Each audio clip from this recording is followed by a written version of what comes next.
সূর্য যখন ধনু রাশি ত্যাগ করে মকর রাশিতে প্রবেশ করে সেদিন হয় মকর সংক্রান্তি। মকর রাশির গ্রহাধিপতি হলেন শনি, আর শনি হলেন সূর্যের পুত্র। মকর রাশিতে প্রবেশের মাধ্যমে নিজের ছেলের রাশিতেই অবস্থান করেন সূর্য। জ্যোতিষ শাস্ত্রেও এর বিশেষ গুরুত্ব রয়েছে।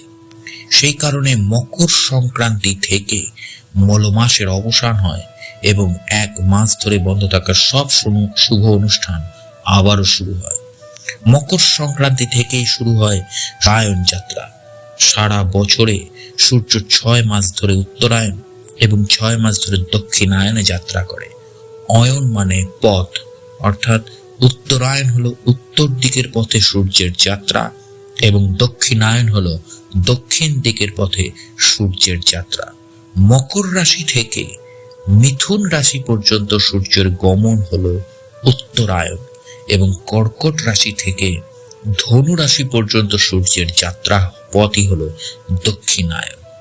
মহাভারতের কাহিনীতে আমরা পাই, কুরুক্ষেত্রের যুদ্ধে কৌরবদের হয়ে যুদ্ধরত ভীষ্ম যখন প্রবল পরাক্রম দেখাতে থাকেন, শ্রীকৃষ্ণের পরামর্শে শিখণ্ডীকে সামনে দাঁড় করিয়ে ভীষ্মের প্রতি স্বর নিক্ষেপ করতে থাকেন অর্জুন।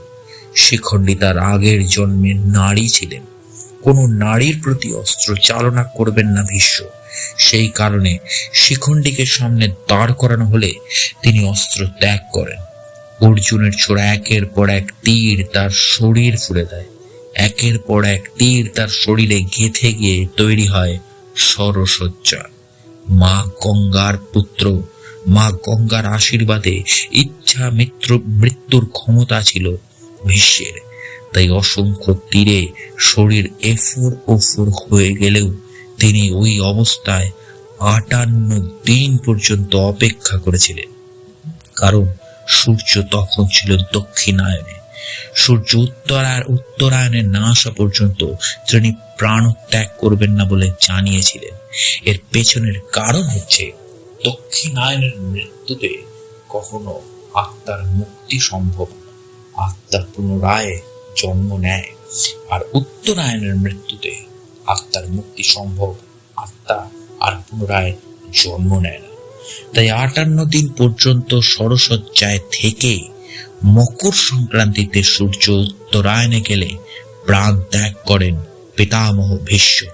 কারণ প্রচলিত বিশ্বাস অনুসারে উত্তরায়ণকে দক্ষিণায়নের থেকে অধিক শুভ কাল বলে মনে করা হয়।